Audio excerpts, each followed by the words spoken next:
Hello and welcome to another episode of Fire 5 at Phoenix. 5 questions, 1 topic, 1 guest, and I haven't seen the questions, so I don't know what we will be talking about today, but I do know that the topic will be on managing our emotions, managing our response to things. So my guest today is Mark. Mark, before we get into the questions, do you want to introduce yourself, let everybody know who you are and what it is you do? Yeah, firstly, thank you for the invite. Yes, I'm Mark Terrell. I'm the founder of the Reluctant Leader Academy, as you see at the bottom of the screen. And I also am the author of Motivated, the book, which then what came out of that was the Motivated Business Club.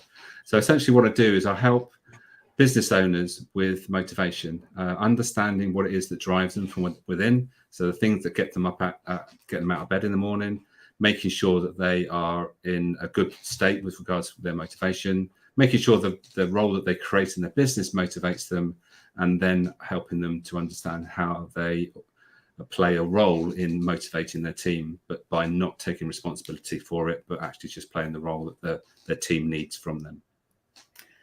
Such an interesting topic, isn't it? And I know when I go and work with companies or even just working with individuals and we're talking about what motivates them, what gets them out of bed in the morning, what excites them, what lights their fire. It's so important, isn't it? And when we've got that freedom of choice, I guess, haven't we, of how we show up in the world and how we're motivated is a big part of that. So I will be interested to see how that comes through in your questions today, but certainly how it comes up in the conversation as well. And I'm going to tag all of your details in your website, the link to the book, so to make it nice and easy for people to be able to find you. But thank you very much for your time today. And I am intrigued as to what questions you have. So should we get started? Should we go with the first question?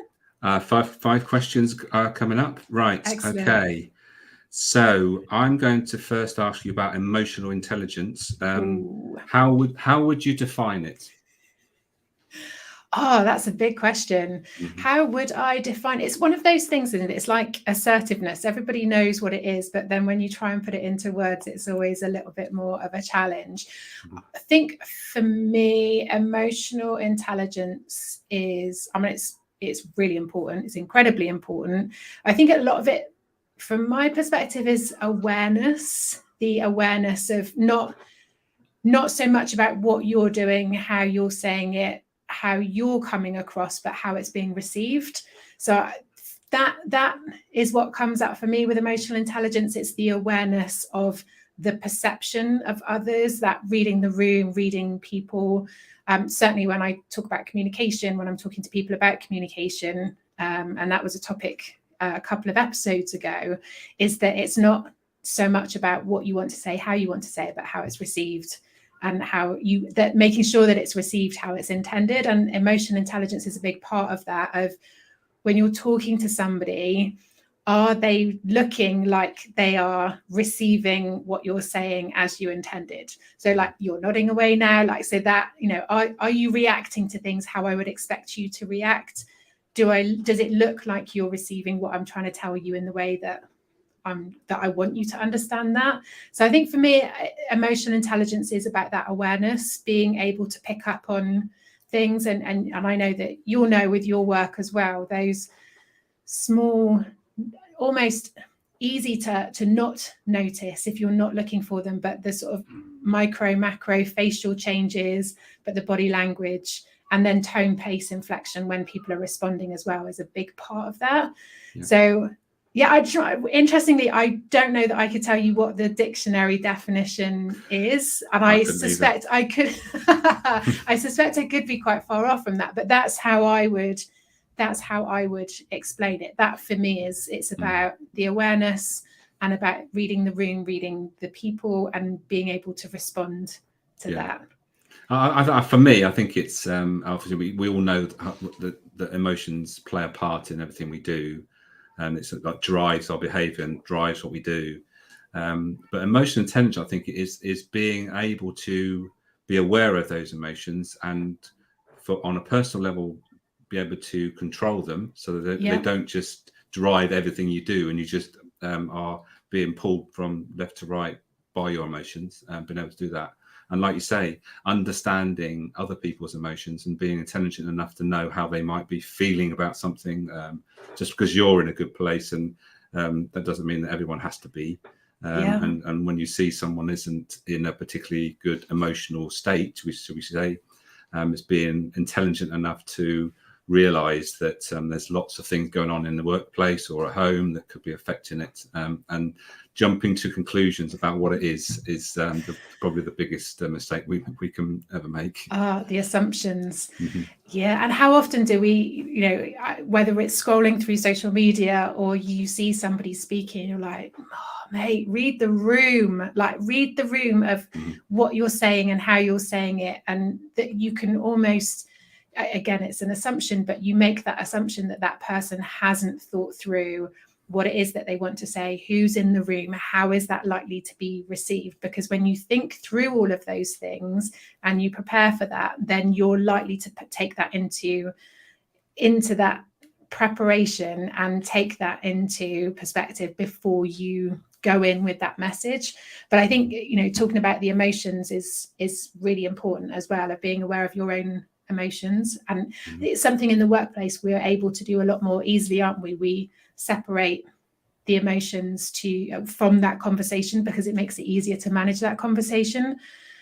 But that's not always appropriate either. We do need a little bit of emotion in there because that's part of what makes us human. That's part of authentic leadership, or showing up true to yourself in those conversations, isn't it? Is having those emotions. And part of that is, I think is really important, but it is a balance of not getting too lost in the emotions so that the message gets lost, but also giving other people that space for them to be able to respond and show their emotions if that's what is comfortable for them too, I guess. Yeah, and it's being vulnerable to the extent where you can show that actually, I'm not the rock solid person. I'm leading you as a team leader or whatever I am, business owner, but being honest when you don't have the answers, being open when things aren't going well for you, coming to work and saying, look, guys, I'm not going to be my best today because X, Y, and Z's happening in my life. And that's at the back of my mind. So if you detect that I'm not my normal self,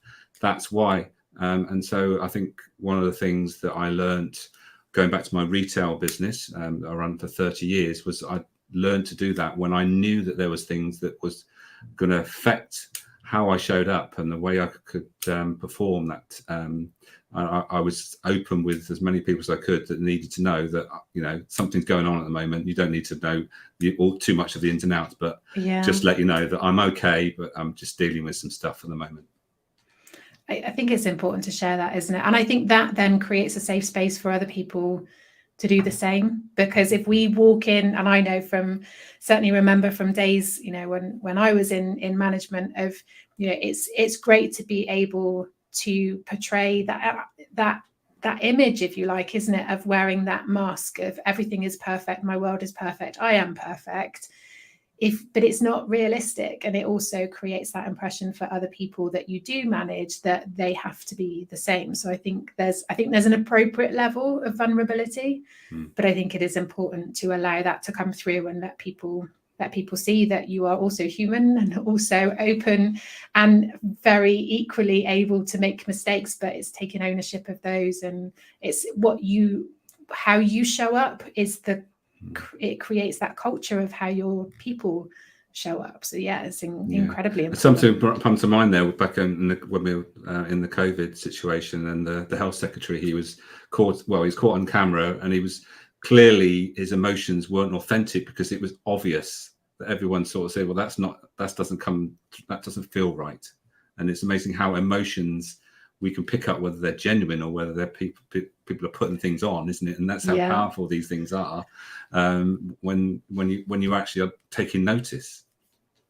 And it's not, we don't even necessarily have to be able to put our finger on what it is. I think that's the very clever thing about who we are as humans, isn't it? Is that we recognize when there's that disconnect, even though we can't put our finger on what it is, we know that something isn't ringing true, whether there's a disconnect between the words and the body language, or what we're used to seeing in that person and what we're seeing now. It's like something's a little bit off, even though we can't always put our finger on it. And that's again, it's that awareness, isn't it, of that. I think that is also emotional intelligence, of how much you pick up on that and how much you see is different. And even in those conversations with your team or colleagues or family members, when you say, how are you? And they say, I'm okay. And you think, when the I'm okay is not okay, you pick up on the things that are not ringing true. And that, again, another example. Great first question. As always, people always come up with a blinder of a first question. I'm like, wow, okay. Got me thinking straight off the bat. All the other ones are really easy. Maybe not. Okay. So let's move on to how we strategize around motion. So the next question is, what strategies do you recommend to best manage emotions? I think it's very, very different for different people, and quite often with clients, it's a case of working out what's going on and then talking through a number of different strategies for them to take away and use and see what works for them. Quite often, even in that first conversation, you can quite often eliminate certain things, but again, by how they respond, of like, don't think that's going to work for me. But also, keeping that conversation open, that they might go and try it or try elements of it. But I think it is a very individual thing. Like, for example, I don't get on well with meditation. I find meditation really hard. I actually don't find that it does what it does for other people, but I'm still practicing it because I think there is something there, and I think it's something that I would like to explore a little bit further. But it's not for everybody. There are, for some people, they've got to get to a certain stage before they're open to something like that. I think the kind of key ones is about changing the emotional state. So I think if I was to talk about one conversation or how that conversation goes, it's understanding what is their emotional response, understanding what that is, what does that mean to them, what is that telling them is important, and then what emotional state do they need to have to help them in the situation that they're in.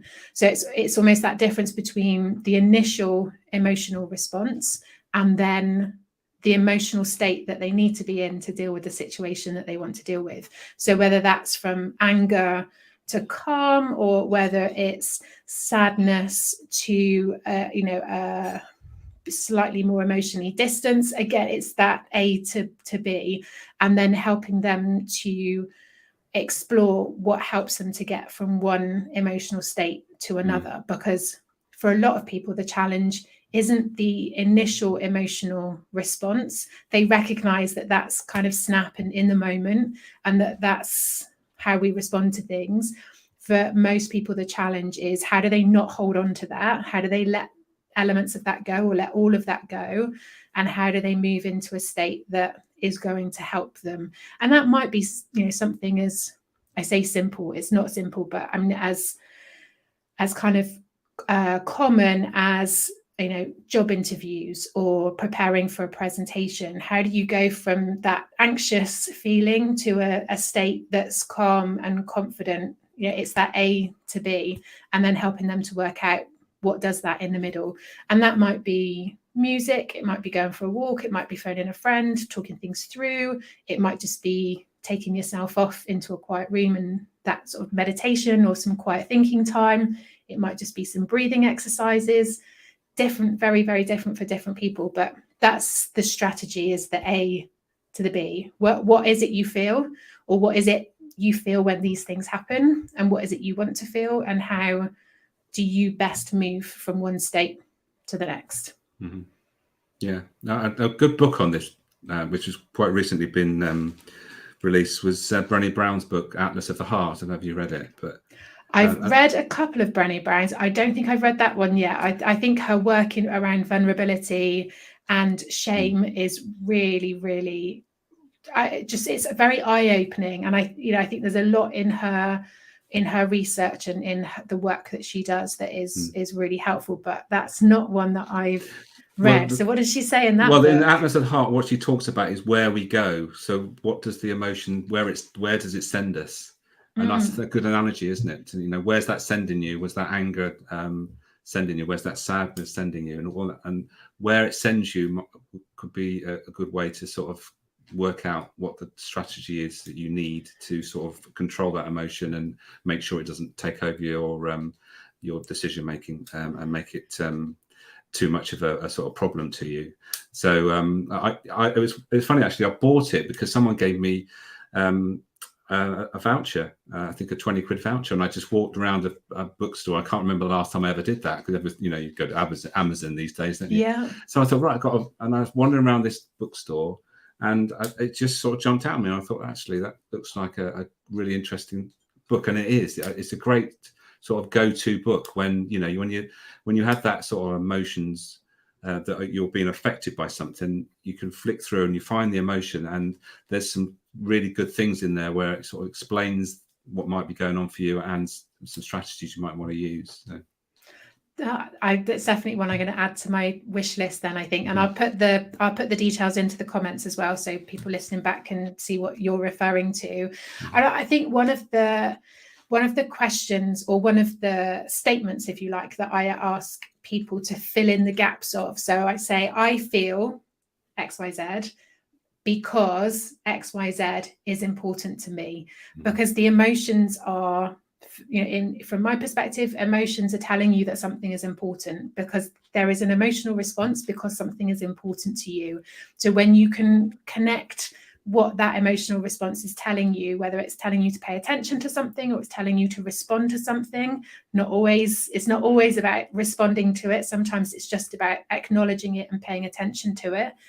Then you recognize what's important, and then that's what you're working with, rather than the emotions. The emotions are kind of the thing that draws attention to it, but it's the what is important in what's going on. That's what you want to explore and potentially act on, or acknowledge and let go of, because we don't need to act on every emotion. And I think that's really key, is that sometimes we just need to acknowledge it and let it continue and pass on wherever it passes on to. And most emotions are triggered by other people. That's the thing, and we can't control other people in most instances. So you just have to realise that you have to just take charge of yourself. That's all you have control over. Yeah. Are you responding? Is that a response to the person, or is that a response to what's being said, or is it a response to the subject that they're talking about? And are you responding to what they've said, or are you responding to the conversation that it started in your own mind that they have absolutely no idea is going on? Yeah. Important. Okay, so that's 2 down, 3 to go. So I've left this one to the middle. So I thought I won't obviously talk about motivation all the time, but it's obviously my pet topic. So my next question is, what link do you see between emotions and motivation? What emotions do I see linked to motivation? How do emotions and motivations link together, do you think? Well, so what's jumping into my head is that the intrinsic motivation is often, I think, quite often connected to different emotions or different values, different needs. And I guess extrinsic motivation is as well. But I think also when you're looking at sort of that positive future focused motivation of what people are trying to move towards, that again, you hear lots of different emotions talked about then, don't you? Like excitement, and it's different for different people, isn't it? But I think if you can tap into what's motivating them and get the client or the person that you're talking to tap into what emotions are with that, then that's really important, I think. It's something I did in a workshop actually a couple of weeks ago with some young people, and we were talking about the goals that they were working on. And up until a certain point, it was all quite logical. What is it you want? Why do you want it? What's going to be different? And then what I did was get them to sit, close their eyes for a little bit, and just picture themselves in the future having achieved their goal. And they had a real variety of different goals as well, but just to get them to sit and close their eyes and picture themselves achieving that goal. And then I got them to picture them watching themselves achieving their goal. And it was really interesting because obviously they all had their eyes closed, but to be able to sit and watch those facial expressions change. And then when I got them to open their eyes, I asked them to share with the room how they were feeling. And that was all kind of, excitement and, oh God, that feels so good. And like, it feels really different having pictured it. And so many different emotions were coming through. So I think it's really important to explore with the people that I'm working with is, what is it they feel? How will it feel different? Not just what will be different, not just the kind of tangible measures of what you're working towards and what you're going to achieve, but how is it going to feel different for you? What will be different? Because when you talk about the emotions that are attached to that quite often is what encourages, or it certainly helps them and us as well to identify what's motivating them to kind of keep that discipline, keep that consistency, to keep showing up to make that change. But again, it's also paying attention to the more negative languages, the more negative emotions that come through when people are describing why they haven't achieved what they've set out to achieve, paying attention to what's holding them back, but also any negative emotions that they feel towards that. Because again, okay, why do you feel that? I feel XYZ because XYZ is important to me. And again, exploring that a little bit further to move them from where they have been to where they want to be. So I think the negative emotions are really important, because if you can explore those, then you can start to move people into that more positive space of talking about the more positive emotions that are attached to what motivates them. It's a bit of a chicken and egg though, isn't it? Because sometimes it's the emotions that help with the motivation, and sometimes it's the motivation that creates those emotions. Yeah, I think you're right. It's interesting you talked about or mentioned intrinsic and extrinsic, because the work I do is really all about intrinsic. It's what drives us from within, and I use a tool to identify the motivations.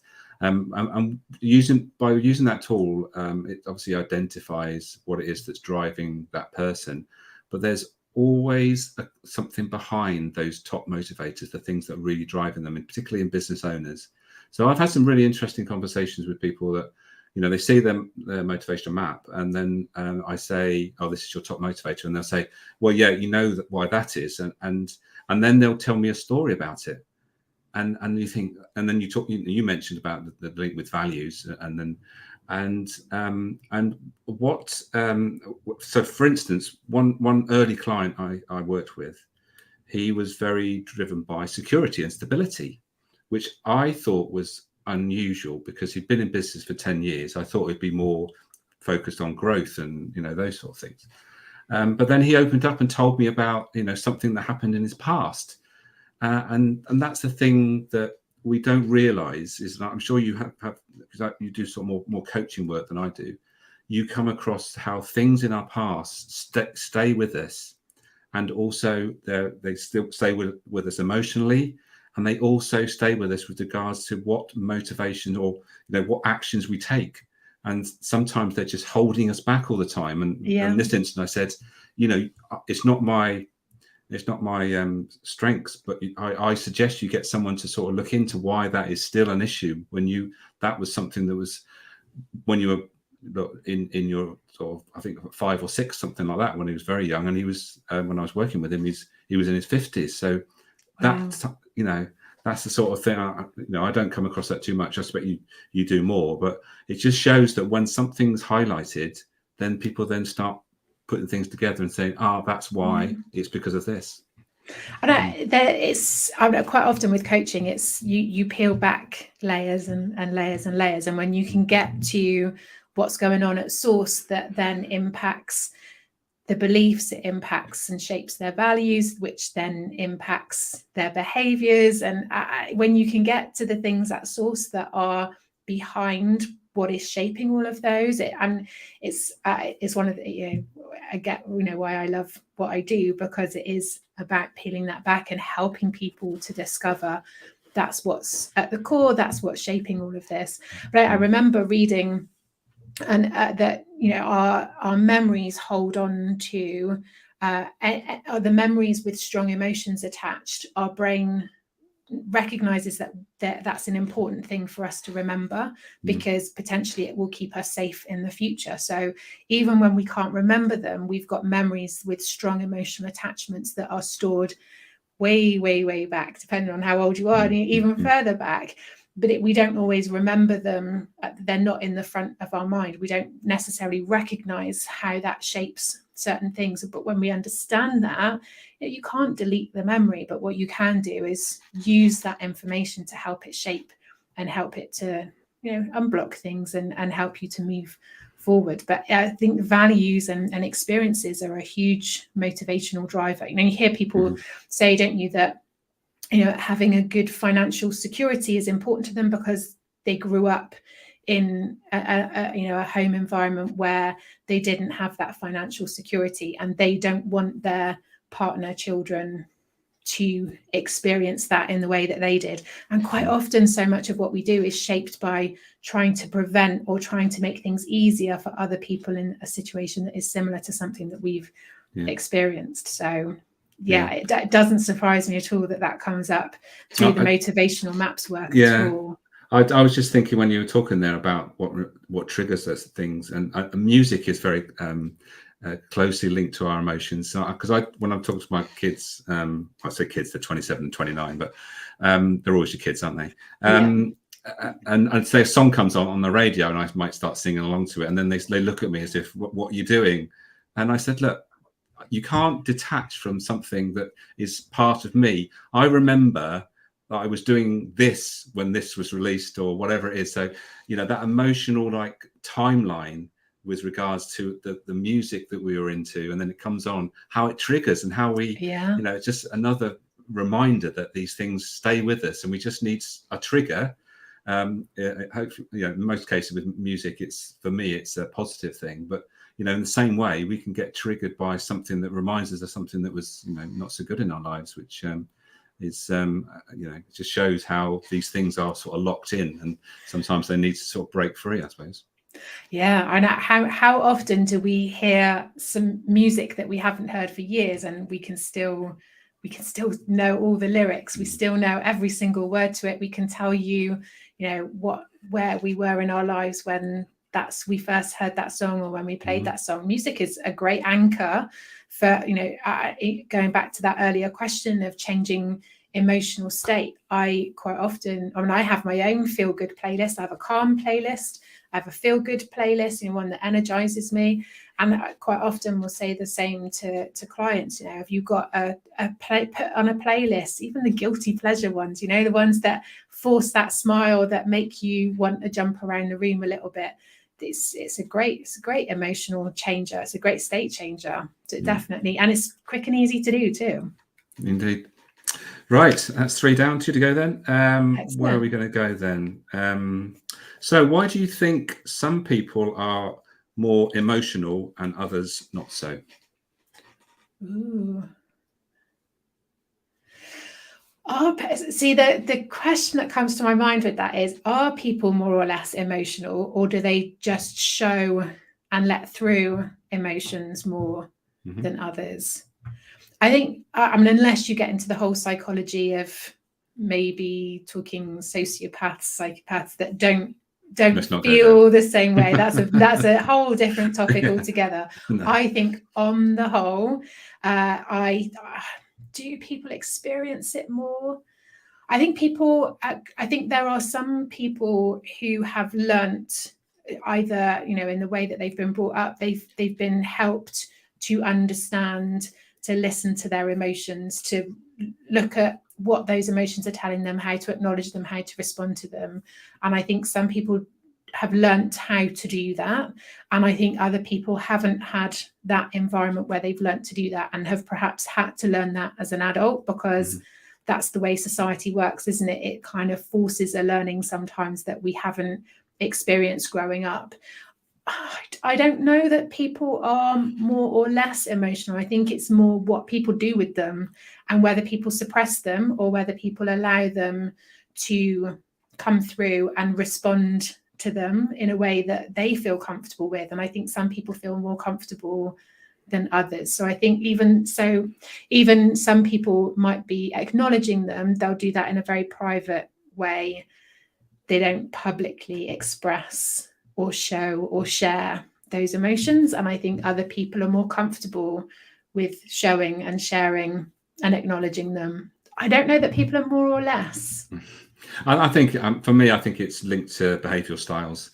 Introverted, extroverted. Introverts are more likely to hold it in, and but I think, and obviously extroverts, you're more likely to see it sort of displayed in some way. Yeah. But I don't think there's a good or bad. But I think as far as introverts are concerned, they might hold it in, which then becomes a problem, maybe. But obviously I'm generalizing here, and I don't want to sort of generalize that all introverts like that. But I think it's just the way we display that the emotion. I think I think you're right. We're all equally emotional, and then we could also think about male and female. Obviously, I think you could see most males tend to hold it in and not say what they maybe are really feeling. Whereas I think women are better of expressing it, and especially with other women. And I think that's societal norms as well, isn't it, of what has been acceptable. And I think you've got cultural differences there as well. So you've got some gender influences in what is acceptable, what's appropriate over the years, and that's changing. I think it's changing, that it's being more accepted for anyone to show more emotions, to talk about emotions more freely. But you've got cultural differences in there as well. You go to different homes, and the family norms could be very different from, walk down the street, and things could be very different. But I think, going back to that first question around making assumptions, we can make assumptions that a particular behavior or a particular response means something in particular, but there are cultural differences, there are societal differences, there are gender differences, but there are also those just generic behavioral differences, that what is very loud to one person may equate to aggression, and to somebody else may equate to being passionate and being able to express yourself more freely. So I think it's that assumption, isn't it, that this equals this. And I don't think things fit quite into boxes like they have done or they've been forced into boxes. I'm not sure they ever were supposed to fit in there. I think things have been forced into boxes historically, but I think things are changing. But I think, it's an interesting one, isn't it? I think what is it's being more accepted now, and there will always be people that are less comfortable with it. I'm an introvert, and I will hold my hands up and say I don't particularly like talking about things. I like to sit in my own space, and I like to think and try and work things through. And once I think I've worked it through, then I'm quite happy then to talk it through with somebody else. But I like to have the time to work it through for me first. Yeah. And my son is exactly the same. So we both know that if it's that whole, do you want to talk about it? For both of us, it's normally not now, but give me some space and give me some time, and then I'll be able to talk it through. We're both introverts. So we know that that's what works for us. But I also, have friends, family members who are more extrovert, and I know they'll want to talk it through right from the get-go. So again, it's so important in the workplace. Yeah, it's so important in the workplace, because I've worked with clients that have got really frustrated by colleagues, and they're quite extroverted, and what they're describing is a colleague that's quite introverted. And I just say that you've just got to give them a bit more time. And if that time means that you need to prepare them in advance, say for a meeting, and give them plenty of information beforehand, they're not likely to make a decision in the moment like you are. So you either have to give them information up front, or you give them time afterwards to process it and come back to you within a reasonable time. So it goes back to emotional intelligence, understanding these things. And understanding when you've got more reflective people in your team, they're going to want the information up front, and they're going to want time to think about it afterwards. So it is just about understanding what people's norms are. You almost need that baseline, don't you, of this is what good looks like for me. And I've done that with, when I had teams, when I managed teams, if I would go into a new team, one of the first things I would do is sit down with them and say, right, tell me what does a good version of you look like? How do I know when you're good, when you're happy, when you're enjoying your work? And then tell me what it looks like when it's not good. Tell me what you look like when you're frustrated. Tell me what happens when you're not happy about something. Do you go quiet? Do you get vocal? Do you get cynical? Talk me through. Now, in this environment, while this isn't going on, tell me, write me a manual of how to work with you. How do I get the best out of you? What works for you? What doesn't work for you? So sometimes it's that, it's almost kind of hitting the speed button really and trying to get a little bit further down the line early on. But I don't want to make those assumptions with people. I don't want to assume that because you've gone quiet, something is wrong. You might have gone quiet because you're in your flow and you're really happy with what you're doing. I don't want to make those assumptions. So sometimes the emotional intelligence is about the awareness, but also you need to give people that, invite people to share with you what it is you're looking for rather than making the assumptions. And in team environments, when you I don't know whether you facilitate like team sort of training, but sometimes it's the quiet ones that you need to make sure that they are, get the opportunity to speak, because they'll probably wait for everybody to finish speaking until they speak. And sometimes it's the most valuable thing is that because they've taken time to process and think about it, they're the ones that suddenly come in and like, boom, gosh, well, that's what we needed to hear. Good job. I sort of poked you a bit to make sure you spoke, sort of thing. Yeah, and one of the examples I quite often give up front is, in schools, it's the speed at which your hand goes up when you know the answer is almost measures how smart you are, how clever you are, but that doesn't allow for the people who like to reflect and who like to think things through.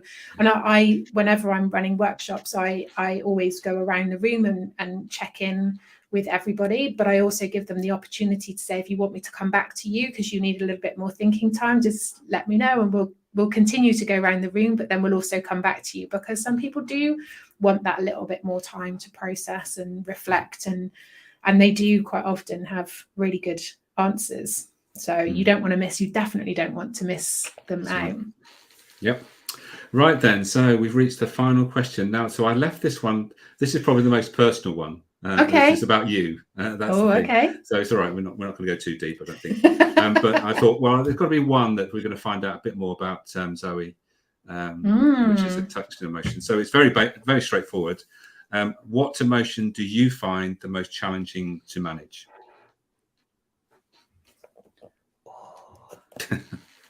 That is a good question. No, but that's a good question. What do I find most difficult? I feel like I almost want to call out to my son and go, what do I find most difficult? Because I think sometimes it's the outside looking in, isn't it? Of what do I find most of a challenge? Do you know what? I don't know. Because automatically your brain goes to a negative, doesn't it? It would be. Would it be a negative? Is it a negative one that's more hard to find? One of my values is positivity. Well, a couple of my values are positivity, continuous improvement, and making a difference. So I would say that it's almost frustration.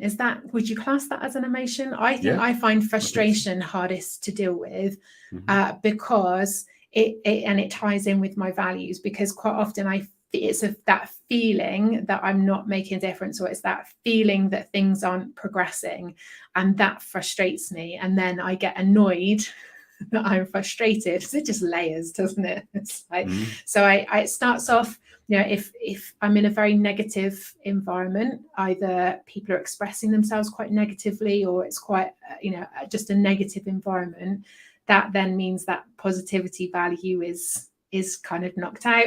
But I think the biggest frustration for me is around not making a difference, or not feeling like things are moving forward. And then I get frustrated, but then I do get annoyed by the fact that I'm frustrated. So I think that frustration is probably the biggest one, because again, that links in with not moving. It's that stuck feeling of not moving forwards, not improving.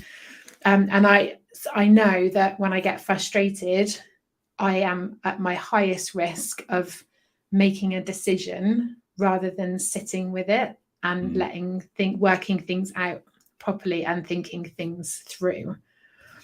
That's really interesting, because That interested me, because I've never said that out loud. Well, the thing is, what's interesting is that I've done work with coaches in the past, and what you've said so resonates with so much around what coaches are driven by. So most coaches are driven by the future, where they're heading towards.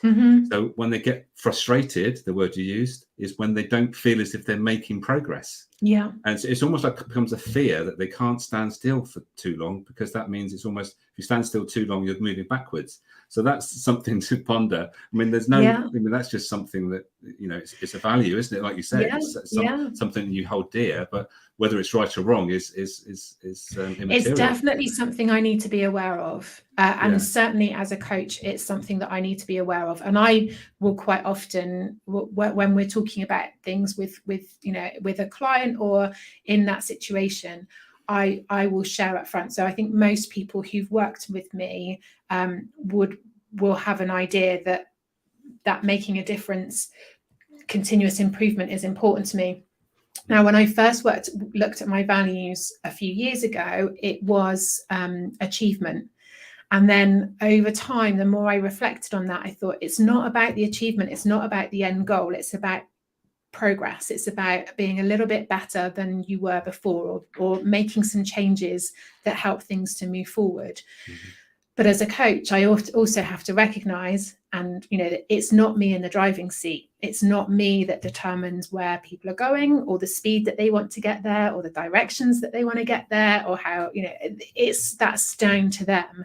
So from my point of view, I make sure and I remind myself that the value for me in coaching is that it's their making a difference. It's their continuous improvement measured by what they see good looks like, what they see success looks like, not what I see success looks like. And so that's the key, isn't it? For making a difference, the one thing that we need to concentrate on is making sure that we're getting good quality feedback.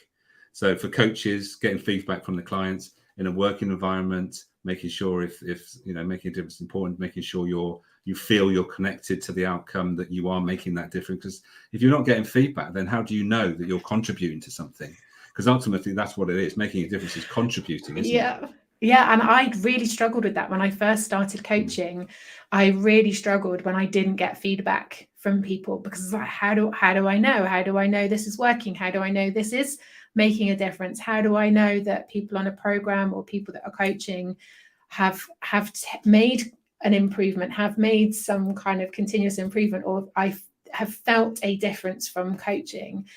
But then you have to remember that for some people that's not comfortable for them, and naturally no feedback isn't necessarily negative feedback, and that to look for other signs that things have changed, that they've got what they need out of it. But also recognizing that with coaching and the relationship of coaching, it's not my responsibility.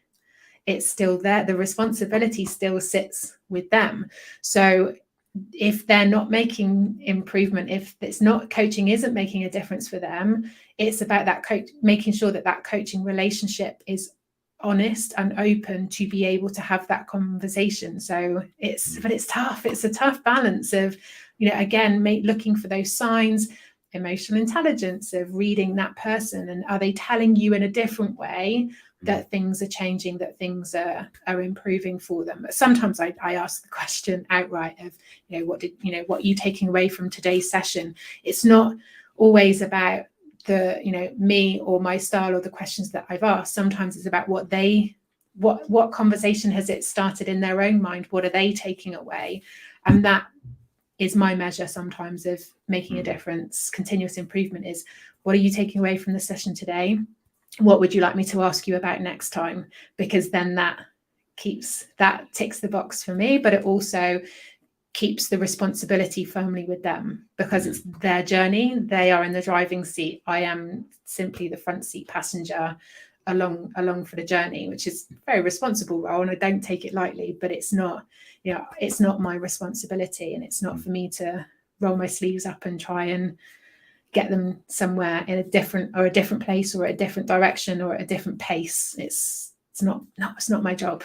And also, when you're coaching someone, sometimes you need to step back a couple of steps before you go forward, and that's just as important as making progress going forward. Is going back to a point where, when were things good, and let's start from that point, as opposed to maybe where we are at the moment. So, and actually, for some people, the difference is staying where they are and being happy and content, and learning to appreciate what it is that they have before they move on, before they start to look at the future. And that's something that, quite often I talk about in, is it brand? It's part of the branding, I guess, but it's not just about creating the tomorrow. It's also about being happy with where you are today, because some people's plans and goals are quite long into the future. So quite a lot of the focus needs to be about being content and being happy, or finding the positives in where you are now, so that you can take your time on the journey, and you can take your time to get to where you want. You're not rushing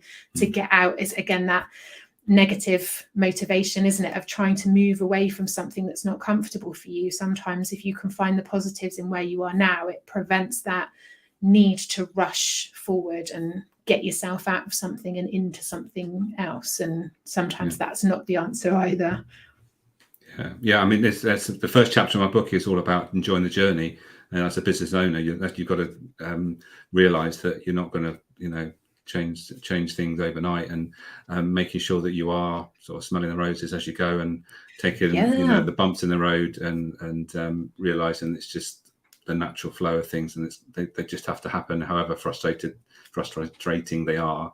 It's allowing those things to happen, and not allowing your emotions to take over, I suppose, and not be demotivated by that when it's not going to plan, of being able to still show up and be consistent, and finding enjoying the learning that comes with those moments. Enjoying is probably not a good choice of words, but finding the positives, finding the learning when things don't go to plan, is all part of the journey, isn't it? It's the gratitude piece, isn't it, that we all got to learn, and be thankful for what we've already got, and not always be wanting something more, because if we're always wanting more, then that leads to unhappiness, I think.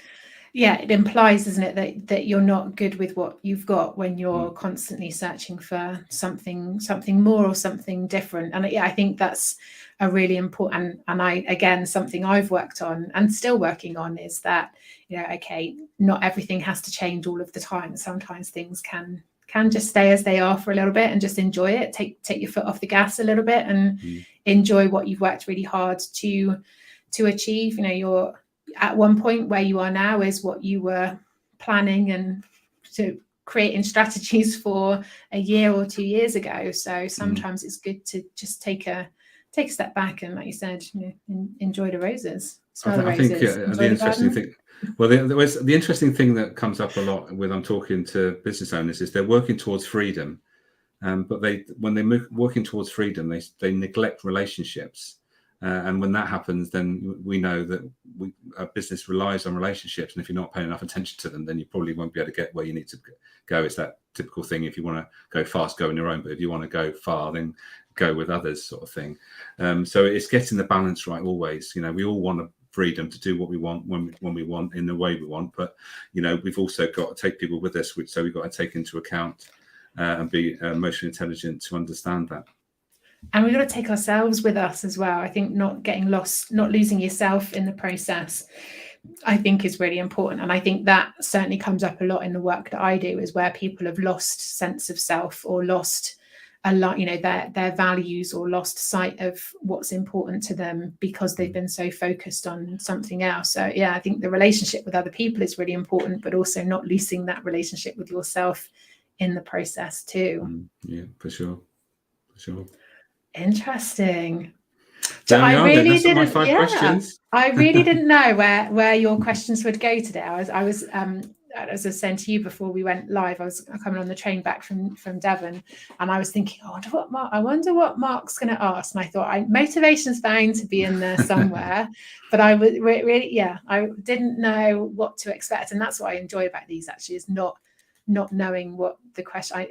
what the questions are, because then you just get what comes out of my head, and hopefully I understand the question and it makes some sense. But yeah, really interesting. I think there's some of those questions I will regurgitate a little bit. I think regurgitate. Well, yeah, you've all percolate. talked about the reflective introvert that you are, so you're bound to do that, which Yes. I'll be doing the same thing. Yeah, no, really, really interesting, and some comments coming through to say interesting conversation. Thank you to both of us. So, well, thank you to those of you that have joined us. If you've got any questions for myself or for Mark, feel free to put them into the comments. If you're listening back or watching back, you can still do the same. I will keep my eye on them, and I will also put in Mark's details to make it nice and easy for you to find the work that he does, and also his book as well. You had a copy to hand. You just hold it up so that we know what we're looking for. Tell us what it's called. Motivated. Excellent. That's what you're looking for. But Reluctant Leader's Guide to Building a Business That Sets You Free. Excellent. I will put the link in to make it nice and easy for people.